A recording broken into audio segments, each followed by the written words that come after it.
This bullshit. I know if y'all had proof of me robbing somebody, we wouldn't even be talking. Y'all would have cuffed me. I would be charged with it. That's what I know, bro. In January of 2020, Dababy, aka Jonathan Kirk, was supposed to be playing a show at a nightclub in Miami.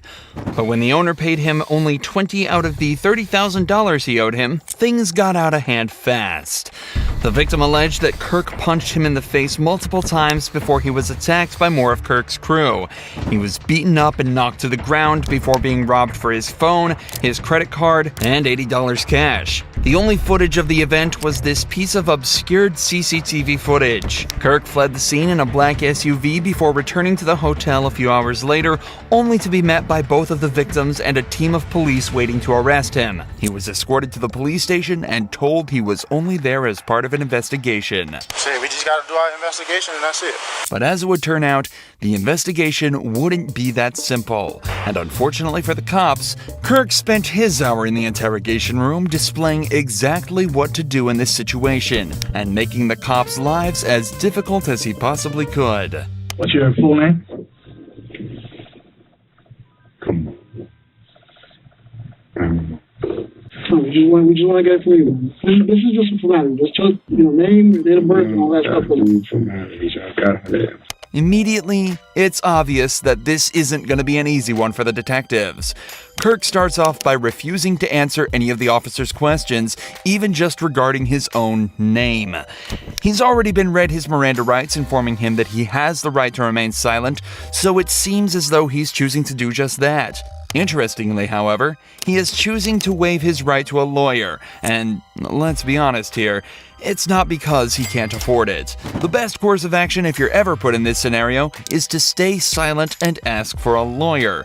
But this time, Kirk is confident that he'll be able to wriggle out of this himself, as long as he chooses his words carefully. An incident occurred at the hotel, 1500 Southwest First Avenue, that you were there for, correct? What incident? An incident. You had an altercation with somebody? No. You didn't. Did you have a business dealing with somebody? No. You didn't? No. So somebody didn't bring you $20,000 in front of the hotel in your SUV? No.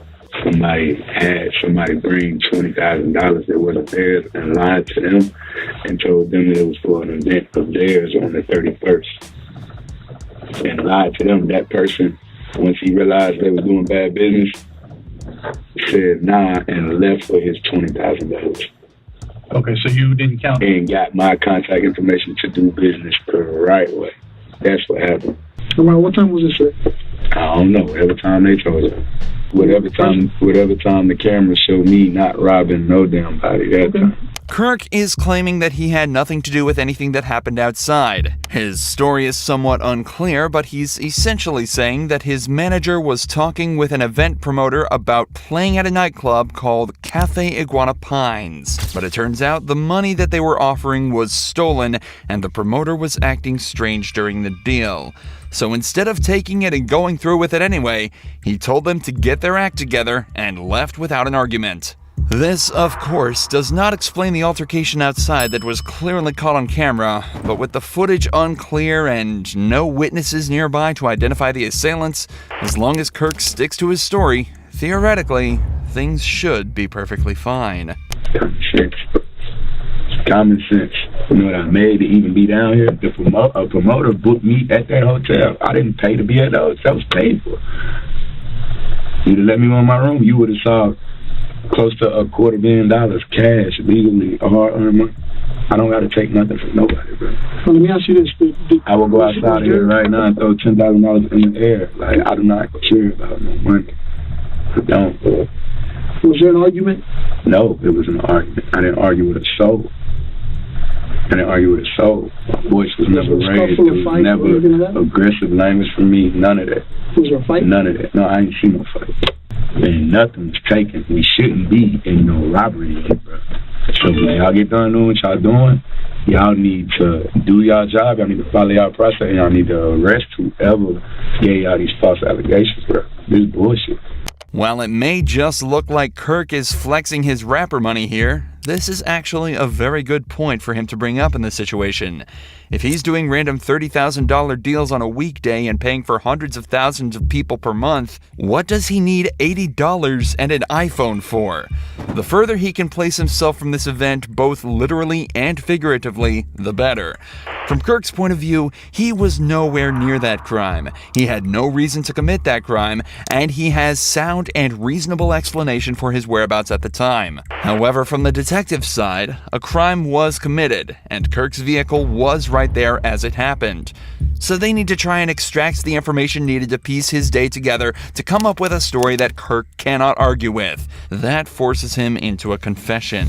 When I encountered you in the hotel, you came back to the concierge, the counter. Yeah. Where were you coming from at that point? Prime, whatever the hell. I went to eat. I went to get some food. Where is that?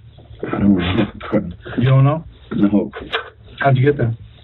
In the car. What kind of car? Was it a car you drove? Somebody else drove? Uber. A Uber? Yeah. What kind of car was it? Small car, SUV, truck, what? I don't know. Let's talk about what matters.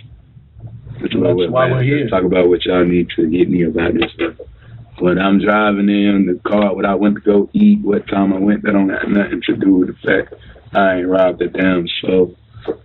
Me, nobody around me, ain't nobody robbing nobody. Let's take the word robbery out of the picture. So while we here, we taking the word robbery out of the picture. Y'all are robbery detectives. This is robbery unit. That's the second word he said. That's the second word he said when he came in here. Robbery. Come on, bro. Okay, listen. He told me he asked a question to me about a robbery when I walked in my hotel. Robbery. I had every answer to the question you needed right there. Whoa, that ain't it. That's false. Okay. Throw that out the window. We talking about robbery, bro. It's nothing for me to talk about. I didn't rob. So do you think that we just woke up this morning and decided to just... I think y'all got a phone call from somebody that's already a liar. I know they're a liar. Got a phone call from somebody that's a liar and y'all bought it. Y'all believe this. Y'all got me in here and y'all put me in handcuffs. Brought me outside the hotel in handcuffs, cameras and shit all on me. Come on, bro. This shit is bad for what I got going on. And I ain't even do shit to that, man. Even without a lawyer present, Kirk knows exactly what to do. He currently has the upper hand in this interrogation and needs to keep it that way. The cops are searching for anything that puts Kirk at the scene of the crime, but by redirecting the conversation away from that, back to what he thinks is actually important, there's no realistic way that they'll be able to get what they need. But even though he's winning, it's still worth noting how strange it is that he's not asking for a lawyer. Kirk obviously knows exactly what to do in an interrogation and has clearly spent time learning what to do. If that's true, he should also know that there's next to no scenarios where lawyering up will harm his case. But whether it's an ego thing or just a lapse in his thinking, Kirk is definitely still winning this interrogation. But he's about to start absolutely dominating. We talking about criminals. When I do business, it's legally binding. It's legally binding. Everything I do, you have to sign a contract. You got to sign a contract. Okay, it's a contract right now. The whole incident happened and nothing went wrong. Nothing happened. There was no... Not to my knowledge. There was no fight. There was no scuffle. There was no... I ain't fighting nobody. But y'all know it's too much. Y'all know too many lies. You get what I'm saying? That's why y'all got to move backwards like that, bro. Like, you're saying that they're lies, but you don't know what we have or don't have. Okay. I know if y'all had proof of me robbing somebody, we wouldn't even be talking. Y'all would have cuffed me. I would be charged with it. That's what I know, bro. That's what I know. Now, while this isn't necessarily true in every case, it is absolutely true here. If you're in an interrogation room and the cops are trying to find out details of the case and accusing you of a crime instead of charging you immediately, it very likely means that they're missing the details needed to charge you. In the vast majority of cases, an interrogation is only done to extract a confession when they don't have enough evidence to easily convict you otherwise. There are a few other niche scenarios, such as trying to figure out why you committed a crime, but it's often very easy to distinguish why exactly you're there based on what you know about the event and what questions they're asking. If the cops know that you're guilty and have irrefutable evidence, cooperation has a lot of merit. But if they can't prove you did what they say you did, stay silent and ask for a lawyer, especially if you're innocent. We're I trying to ain't hear no fool. your side of the story. My side of the story is I ain't done that. I don't have a side of the story. I ain't done nothing to nobody. Bro. So that's what I was asking. So and before something could be done to me, happened, right? and before something could be done to me, I realized I was dealing with bad business, and I Why do you say it was bad business? What? Why do you say it was bad I business? already told y'all that. You want to rewind this? You want to rewind it, bro? I already told y'all, bro. My story not gonna come out different no matter how many times I say it, bro. It's not, bro. It's right here. So you press stop and rewind and play, you're gonna hear. That's why I said it was bad business, bro. Come on, bro. This nigga blowing my phone up all day, all night. He needed my help for his event. He already was in deep water because he's already doing, and I see why, he's already doing bad business. You see what I'm saying? He has an event that wasn't gonna go as planned. He needed me to make up for that. He needed me to cover his ass, so he brought in another person, lied to him, swindled him. He thinking he coming to book me for a whole different event, and they tricking him, got him paying me to come do a walk through the night. Come on, bro. He niggas full of shit. And matter of fact, check them cameras. Y'all got crime scene investigation unit out there, check the cameras. See him meet up with somebody else in the lobby. Ask him, hey, who's that? Ask him. Follow up on what I'm telling y'all. That's what we're trying to At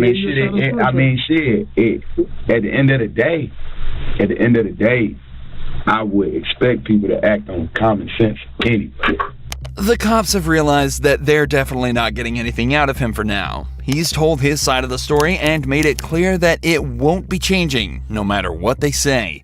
So, as is the protocol here, the detectives decide to leave the room and spend some time outside trying to come up with their next move. This is also often done as it gives the suspect time alone in the room to sit and build up anxiety. In many cases, it can actually be the difference between breaking through a suspect or not. But in this case, Kirk literally just shut his eyes and went to sleep. This dude really does not care.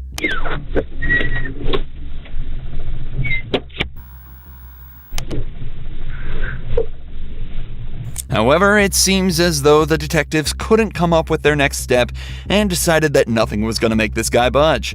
The next time a detective returned, it was regarding the security of Kirk's belongings that had been left in his hotel room. Even though he hasn't been convicted yet, he was still the prime suspect of this investigation, so he'd be spending some time in jail while they figured out what to do and gathered all the evidence they could. So they just had to figure out what to do with his stuff while he was locked up. But obviously, Kirk refused to let them touch his stuff and just let the hotel deal with it. Kirk was facing a possible sentence of up to 15 years in prison plus a $10,000 fine, plus any charges they could slap him with for the battery. That's only if they could gather enough evidence, though. Evidence they absolutely were not getting from Kirk, or the blocked security footage that was the only evidence the crime even took place.